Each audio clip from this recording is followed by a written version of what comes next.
Los Angeles. I am Brie Evans. And I'm Casey Loving, here from Annenberg Media. And we are your hosts for this end of year special. Today, we touch on several topics that set the scene for the current world of Gen Z and pop culture.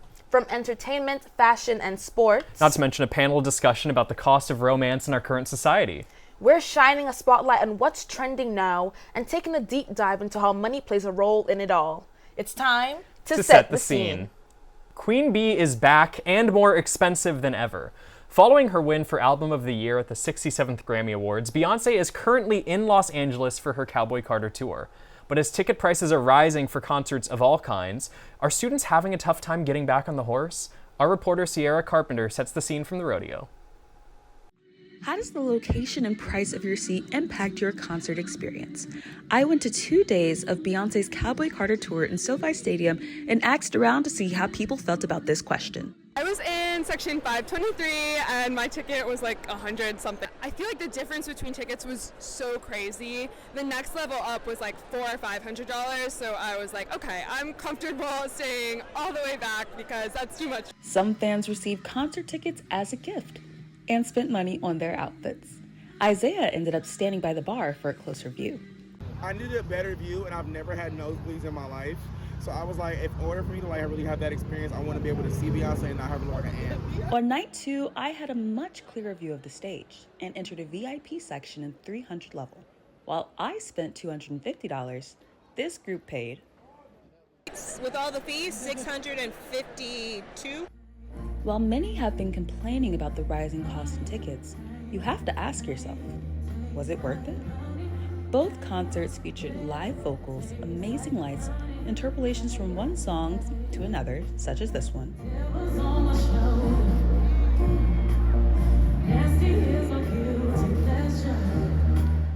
We also saw Beyoncé's daughter, Blue Ivy, live camera work, visual interludes, a color-changing dress, beautiful dance formations, Irish dancing, mechanical bulls, and an amazing display of motherhood with Beyoncé and both Blue Ivy and her younger daughter Rumi. We also saw pyrotechnics, a live band, a flying car, and more. At the end of the night, the Beehive was satisfied. But there was one group to blame. Ticketmaster is doing a ticket surge, price surge, and so they took advantage of people who are willing to pay. With Ticketmaster and all these predatory companies that house the tickets, because like they slap 30% on. And it's trash because they don't tell you why. Like it's just 30% because you'll pay it. Food and merch prices were high inside the venue. However, watching a 3-hour performance with an encore seemed to be worth the collective $280 I spent. Her 8 costume changes and strong visuals, paired with her performance of familiar favorites such as Diva and Love on Top, made both nights unforgettable. For Set the Scene, I'm Sierra Carpenter. Concert prices have been fairly high this year. Almost 2 years ago, I got a Renaissance ticket for $50, and now I'm seeing Beyoncé again for triple the amount. But I'm not complaining. The things you do for an artist you love. What's next on the list, Casey? Well, Lady Gaga, Travis Scott, Post Malone, Grace Galancy. What do all of these iconic names have in common? They were all at Coachella 2025. For our next segment, our correspondent Grace Galancy sets the scene live from Coachella 2025.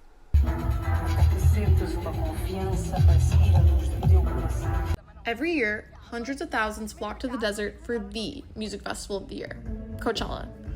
This year delivered on the music and the vibes, but one aspect has drawn widespread criticism, with some even comparing it to the infamous TanaCon or even Fyre Festival. Camping, a hallmark of Coachella, was described by festival goers this year as, quote, literal hell. Today is day 1 of Coachella. We did not get to our campsite until 1 a.m. last night. We were in the line for 7 hours waiting to get to our campsite just from entering the Coachella lot. It's 12 hours if you count our time driving from LA, but we're here. Things seem pretty chaotic just because, we just heard reports from other campers that this is the most unorganized it's been. One Coachella camper, AC Schick, also waited over 7 hours in line and got separated from her friends multiple times while trying to get to the camping site. We had multiple cars that we planned to have our campsites next to, and so we all met at a nearby Ralph's, which was full of lots of people that I assume were going to Coachella. Once we got to the entrance point, we sort of lost each other and we weren't quite sure where to go, and we wanted to be clear that we were going all to be camping next to each other, and we're trying to line up. Eventually we got a marker and we were able to write like one of how many cars there were. And so I actually saw a good amount of cars that would have like 1 of 5, I saw one that was like 1 of 27, but a lot also just like 1 of 2. And that helped, I think, once we got that, but it was a good amount before we got that marker. Once we kind of got in, it then sort of was unclear where everybody else was, and we weren't quite sure where to wait. It was also dark. It was a little chaotic to find everyone because we weren't all quite sure where to go or where everybody else went.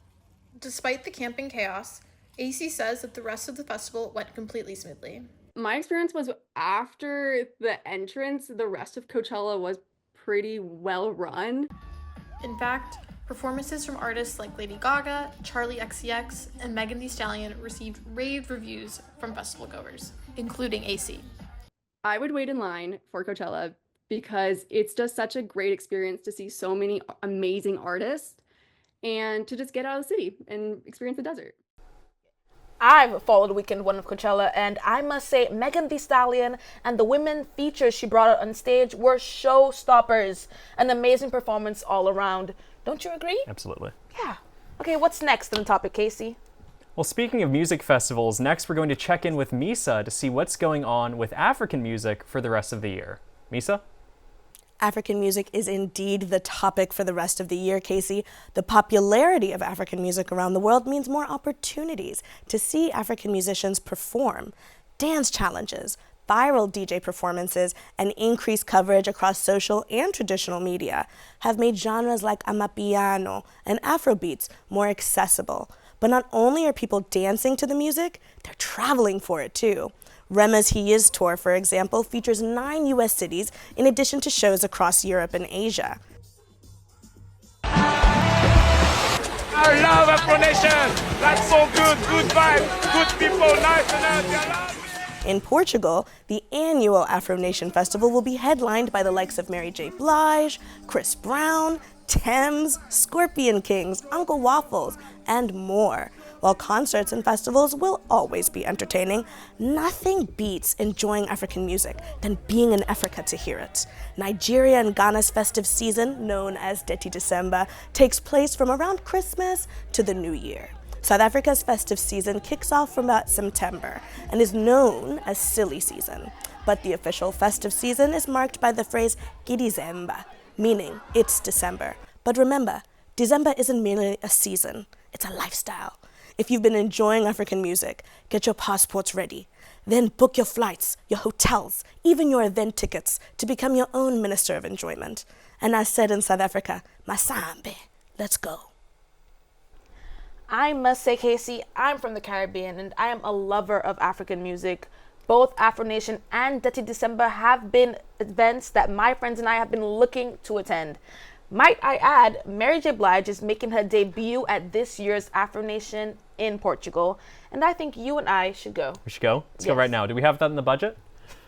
Well, coming up next, we have a very special segment where a panel of guests talks about what they think should be the cost of romance. As a single, struggling college student, I hope the answer is not very much. I'll be asking our guests when we set the scene after the break. Stick around. It's my thing, you know what I mean. It's my thing, you know what I mean. Romance has been a topic of discussion for, well, forever. We find it in our books, in our music, and even in our films. On big screens, love and romance is shown to defy all odds and reason. But what does that look like in the real world? And off the screen, where lifestyle and money also plays a key role in the longevity of relationships. Casey has a panel with us where we discuss just that. Take it away, Casey. Well, I have migrated from the desk to the couch to talk about a very important topic. What is the cost of romance? I'm here with 3 wonderful panelists, so why don't you each introduce yourselves? Hi, I'm Sierra Carpenter. Hi, my name's Hannah Littman. And my name is Kaya Young. thank you all for being here. Let's start with a big picture question. What are you looking for financially in a partner? I will say, just kind of from a 22-year-old lens, I'm looking for someone that's able to provide, but provide in a way that 22-year-olds can. Most of us don't have like real jobs per se, so we don't have the most disposable income. But I do like, small things. So, we're going on a date, we're going on, we're getting Starbucks, just things that are super small. You don't have to buy me a Birkin bag, So yeah, I also believe in a little bit of reciprocity. I went on a date really recently, and at the end of the day, I ended up buying something, which I have never done. So I do believe in that. What'd you buy? Alcohol. I gotta say, I wish I had gone on a date really recently. Hannah, you're up next. All right, so I'm bringing the married perspective to the table. Early on in dating, the cost of things wasn't so important, or like who was paying me or my now husband. However, when it came time to getting more serious and really committing to each other and kind of blending into each other's lives, our credit scores were very important, because it was like, I don't want to take on someone's debt, or if somebody's in a financial hole, like that's a conversation, and how are we going to approach that and find a solution for it? So that became very important specifically. Yeah. Okay. And for me personally, being queer and mostly dating women, it's more so I like to purchase things. I like to buy things. When the other person pays for the date, it's more so like a treat for me. So it's very like, I love doing that. But overall, I would say I mostly expect like a 50-50 type of thing, which is, very anti in today's society. But for me personally, that's what I prefer.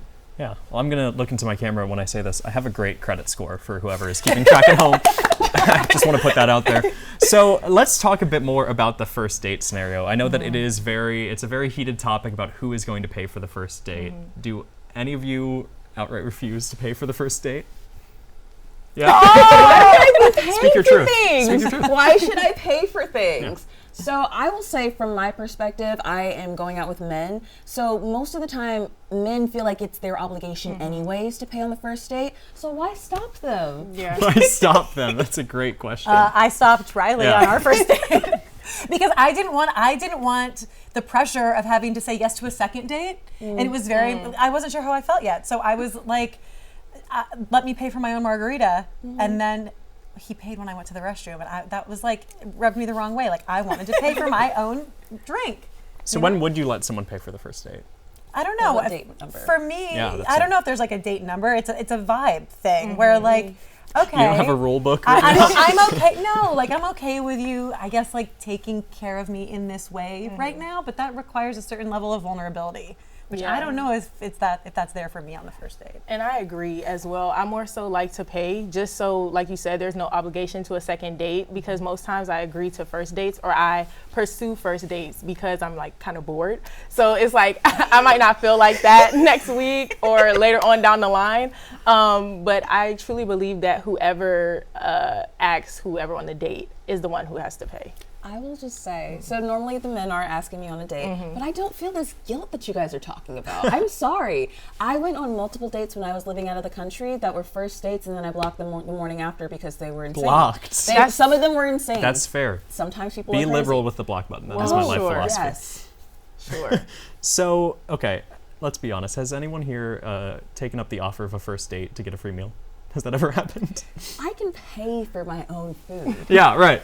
But is free food nice? Absolutely. But Absolutely. I am genuinely there just for like enjoyment's sake. So I'm not doing it just for the free food, but it is a bonus if the date actually ends up going pretty badly. Yeah. Do any of you believe in paying separately? Like, is that a thing that you do on routine? Is that a thing that you do further into the relationship, like as you're getting into more serious situations? No, I hate paying separately, only because I feel like it adds on to the time that we're stuck at the restaurant. So it's like, for me personally, I prefer like somebody just pay for the whole thing, and then maybe like the next spot, like if we're getting a sweet treat afterwards, then the next person pays. So. Well, I also feel like we're talking about something different, because you guys have both brought up going to restaurants on an early date. That's a commitment. I was not going to a restaurant for a meal on a first date. I was meeting you for a drink or a coffee. I was not going for a full meal. That is time, and that is energy, and I wasn't doing that. Listen, I'm a feminist, but I also have my Kansas manners, and so I do pay for the first date a lot. You know, I think we've talked about before, like Kansas and a good credit score. Yeah, Kansas. I mean, like, okay. I don't think Kansas is really a boon. I think it's more of a dump. No, but I do, like, I think for the first few months, I'm like, if this is going well, like for a month or two, I'm like, okay, I want to keep being polite. I want to keep doing this for this person. There is a certain point where if we're like months into it and they're like, I need you to pay for every date, then I'm going to start being like, do you like me? Do you like spending time with me? Because I like giving you stuff, so why do you not like buying stuff for me, you know? Yeah. Love languages. I think credit score. Yeah, exactly. Well, listen, if I have the better credit score, then that's what it is. Yeah. So, I guess, do you expect a partner to, like, are you looking for partners who have a certain college degree? Are you looking, because we mentioned credit score, but is there, like, a financial aspect to it? I mean, we're all, like, artists, so we're not necessarily going to be the breadwinners Making necessarily. the big bucks, yeah. I would say, just from that perspective, like, I don't think a person necessarily needs to have a college degree. I think that, you know, I definitely would want them to have a high school degree. I think that that's like going a little bit too far. And by high school degree, I mean high school degree / GED. Whatever happened, happened. Right. But I do believe in a college degree or something of that nature, but it's not required because there are plenty of jobs that you can do that still pay you enough without a college degree. So I would say it probably would be a tick down, but it's not a deal breaker. Right. Yes? For me personally, I would prefer somebody to have the same level as far as degrees go. So you're looking for a master. Well, no. Now I'm more so looking just for undergraduate, just with the economy and stuff. Like, you know, I'm not expecting you to go spend all your money on another degree. But personally, I do expect at least a college degree, just because it was so important for me. It was like instilled in me to get that undergraduate degree. But also at the same time, it also depends on what you're doing. So like if you're like a creative and you're like, you made your way without doing all those things, okay, cool. If you're established without having the degrees, cool, you know, it's whatever. But if you're still like looking for a job, you're gonna have to have that undergraduate degree. Yeah. I agree with a lot of what you just said. Specifically, the drive is what is important. The drive, the motivation. I don't care if you have a degree, but at the same time, there is something like sexy about someone with a certain level of education. I don't know what that is. But let it be now, and I'll say it right now. My husband did not go to college. Graduated from high school, and that is the extent of his education. And I think he's the sexiest man in the whole world. So there we go. Right, as you should. But no, I think it's about drive and passion and common interests, for sure. And an understanding and communication. Those are the things to me that are important. Absolutely. I do think that I do think that common like ground is important. So I guess my final question would be, what are your deal breakers? If it's not finances, like we're talking about these different personality notes that we're hitting for. Is there any degree they could have, anything like that you would just outright say nope, we're not doing that? Lying. A liar. I don't have a good credit score. I was gonna say. I'm kidding. Says they have a good credit score when in reality they don't. I don't know. Yeah, being deceitful. Yeah. Kaya, do you have any thoughts? I'm compiling my thoughts right now. I do have a lot of thoughts. Okay. I feel like my standards, some people might say, are high, so I'm just going to give the main one for right now. I think kindness is very important. Like if we go out on a date and you're mean to the service staff or you're just like rude or rushing them, I'm never seeing you again. It feels like being shocked when you're on a date and that happens. Yeah, it's like, oh. No, it's like you're truly like peeling back and seeing a very specific part of that person, and it's like, okay, everything I need to know. Yeah, I would say just kind of based off of you all's ideas, communication is really key for me. So I can't be with someone that's like really quiet or I ask like, how's your day going? And they're just like, good. Yeah. And that was like the extent of their thoughts, you know? I really do need someone that's kind of willing to like go back and forth. I love to talk, okay? I love to talk. But I need someone that can also like hold their own with me and engage because, you know, in our profession, we are going to be out networking, we're going to be at dinners, we're going to be at parties, galas, etc. And if I leave you alone, I've been to many a gala, okay? But if I leave you alone, I'm not going to want you just to be sitting there just like, you know, I want to make sure that you can hold your own and that I don't have to be worried about bringing you into public with me. Well, you guys have given me a lot to think about. I've actually been unhinged this entire time, just so everyone's aware, so we'll see if this works out. But that's all the time we have for today, so thank you three for helping me set the scene. Back to you, Bria.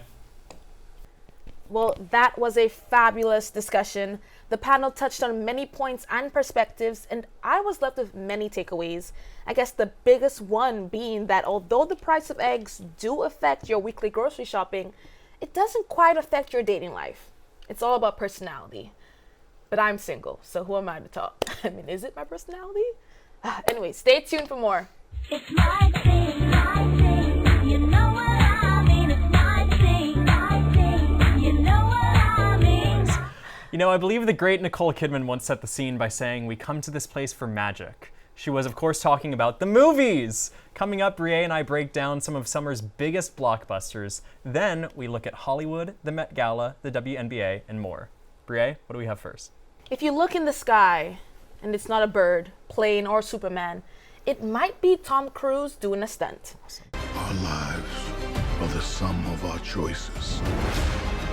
If this was your calling, your destiny, I have no regrets. Neither should you.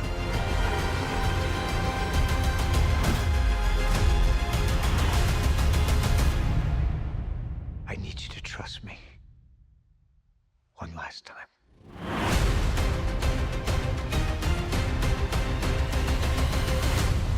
The actor takes to the clouds in the new Mission Impossible film, The Final Reckoning.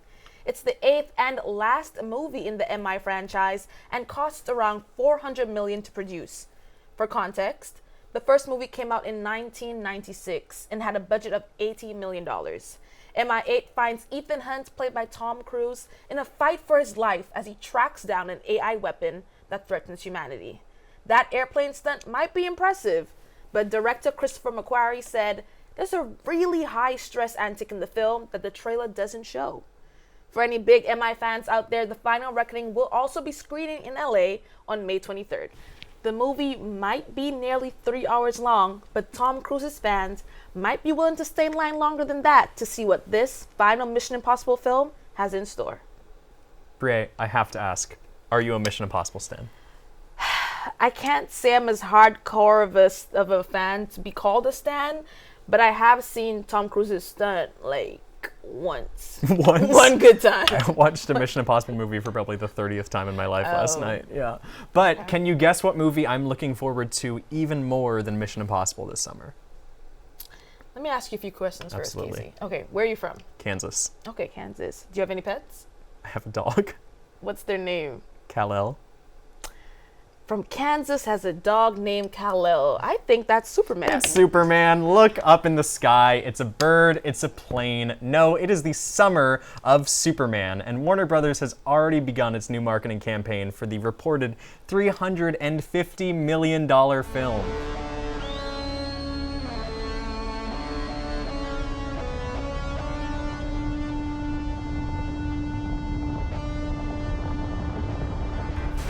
Crypto. Home. Take me home. Superman is the latest film to bring The Last Son of Krypton to the big screen, starring David Cornsweet, who is following Henry Cavill and the legendary Christopher Reeve. Rachel Brosnahan is in the film as Lois Lane, Nicholas Hoult will be playing Lex Luthor, Skylar Gisondo is Superman's pal Jimmy Olsen, and Christopher Reeve's son Will is going to cameo as a TV reporter. Though little is known about the plot, director James Gunn hopes that this film can bring the character back to his bright, hopeful roots. Only time will tell how many people will look up and see the Superman's latest time in the sun in theaters on July 11. Now, I can't speak for everyone else, but I can tell you that my dog Kal-El and I will be celebrating Superman's release on day one, and probably before that. Well, Casey, seeing as you're a Superman fan, who's your favorite actor in the Cape? It's got to be Christopher Reeve. It's always going to be Christopher Reeve, but I was very impressed by Tyler Hoechlin in Superman and Lois on the CW. I did not know that Teen Wolf had that in him, and I apologize. Well, I loved CW shows, and Teen Wolf actually used to be my favorite in my teenage years.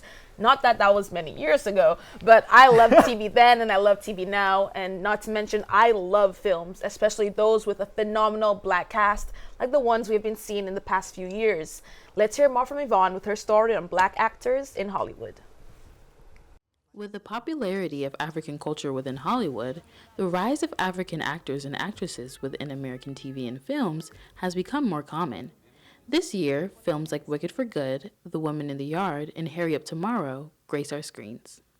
The Weeknd produces and stars in Hurry Up Tomorrow.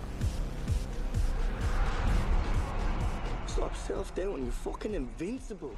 According to the film's website, it's about a musician who is plagued by insomnia and pulled into an oasis with a stranger who begins to unravel the very core of his existence.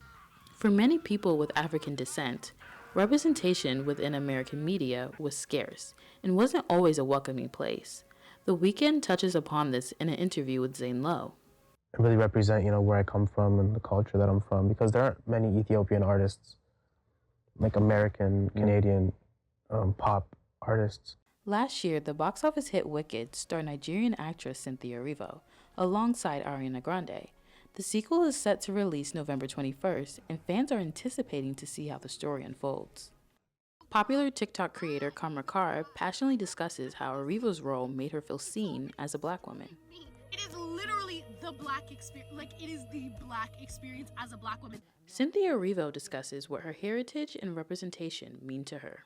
I'm originally from Mbise, Owerri State, and I was born and bred in London, but it feels like I've never really let that dilute the fact that I love being Nigerian. Representation is a powerful thing. It's why I wanted Elphaba's long nails, her micro braids, and her boldness to reflect not just her greenness, but my Blackness. Erivo has starred in numerous American content, like Harriet, which received backlash due to her playing an American hero as a person with British heritage. Many people argue that the role should have been played by an American actress due to the prominent role Harriet Tubman played in American history. The horror/thriller genre has been a popular medium for African actors and actresses, with films like Get Out and Us gaining major notoriety within the industry. Stars Lupita Nyong'o, who is of Kenyan descent, and Daniel Kaluuya, who is of Ugandan descent, helped pave the way for African representation. I'm your reporter Ivana Betty, and this is Set the Scene. That was an excellent package, and I think we would be remiss not to mention that USC alum Ryan Coogler's new film Sinners just had historic first and second weekends at the box office. It is already becoming one of the highest grossing original films of the decade in just 3 weeks. I can't wait for Hurry Up Tomorrow and Wicked Part 2. What's up next, Brie? Next up, we have fashion. The 2025 Met Gala took place this past Monday with the theme Super Fine, Tailoring Black Style. Inspired by Monica L. Miller's book, Slaves to Fashion, Black Dandyism and Styling of Black Diasporic Identity, it is the first in decades to spotlight menswear and also marks the first for the gala to have a co-chair full of Black men. But let's hear more from Kaya, our resident fashionista. Earlier this week, we had the Fashion Olympics. Yup, you guessed it, the 2025 Met Gala has come and gone.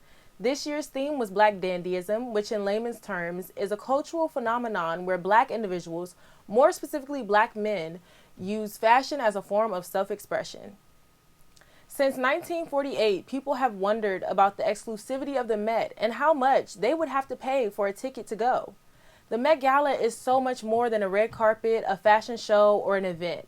Its intention is to raise money for the Met Museum's Costume Institute, which is a department that promotes fashion through the acquisition of historical fashion pieces. A ticket for the event costs $75,000 per person, but every person at the Met Gala has not paid for their own ticket. Designers will pay around $350,000 for a 10-person table and then invite celebrities to sit at their table while wearing their brand. This year's Met Gala made history, breaking the record for money raised. They raised $31 million, surpassing the $30 million goal. This year's co-chairs included Coleman Domingo, Lewis Hamilton, A$AP Rocky, and Pharrell Williams. The theme for this year has celebrities like Diana Ross and Lauryn Hill coming out to the Met for the first time in over 10 years.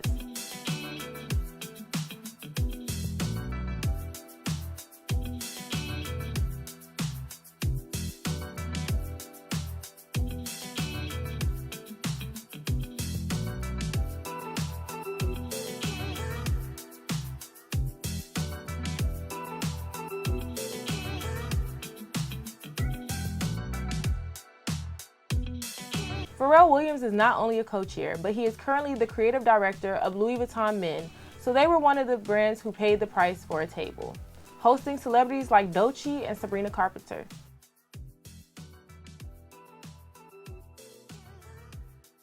Other designers such as Gucci, Bottega, and Dolce & Gabbana opted out of paying for a table this year, making people wonder if this is an indicator of a recession.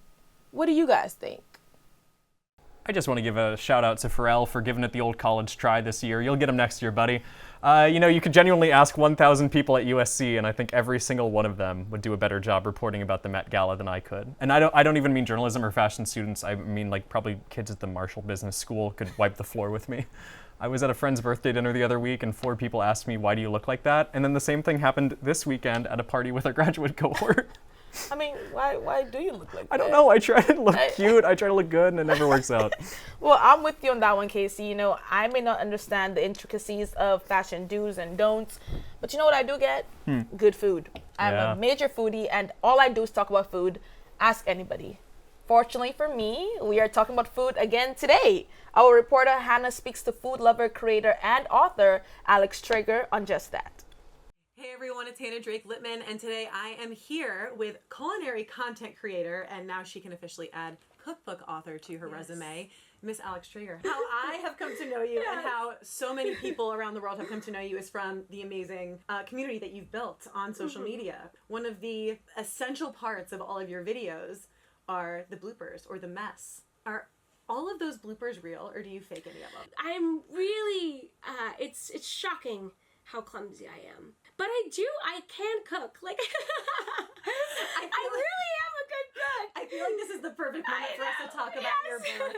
What are you showing someone who is opening this book for the first time? This is like literally how I eat. There's so many great recipes, so many fun recipes. I love like a great title. Grilled margarita chicken, banana pudding, banana bread. And this picture, honey whiskey ribs. Look at the sauce all over your fingers. Yeah, like come on. The pictures. I really love pictures in cookbooks. I needed a picture with every single recipe. Some of the things that you've shared, especially in the past couple of years since meeting Zoya, is you learning more about the Persian culture and learning more about that culture's food. Are there any Persian recipes in this cookbook? I did throw in a couple just for good measure, but I would love to make another book in the future. Breaking news. Which might have more. So I really wanted to save the Persian recipes for the next book. I love to put classic flavors together in a new way and really reinvent foods and just have fun in the kitchen. And the whole message is that everyone should learn how to cook and everyone should feel welcome into the kitchen, and learning how to cook through making mistakes and your messes and failures are all part of the process. Not only in the kitchen, but in life. Scratch that, embrace the mess, cook to impress. I promise you'll love it. You can read it, you can cook with it, you can look at it as pictures, you can spill on it, you can write on it. Alex Traeger, thank you for joining us here Thanks for having me. Guys, I'm Hannah Drake Littman. See you next time. Bye.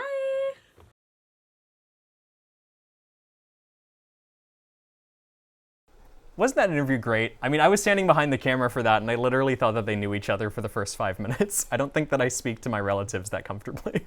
What do we have next, Bria? I mean, tell me about it, right? For our final story, let's look at the ladies on the orange carpet. With the recent conclusion of the WNBA draft, the fashion of these women athletes like Paige Becker and Georgia Amore have been blowing up across social media. Let's hear more from Dominique. The WNBA draft was not just about basketball. Oh no, it was a fashion frenzy. The league's brightest rookies strutted down the orange carpet, serving up bold looks that were as fierce as their on-court game. Let's dive into the hottest highlights from the night.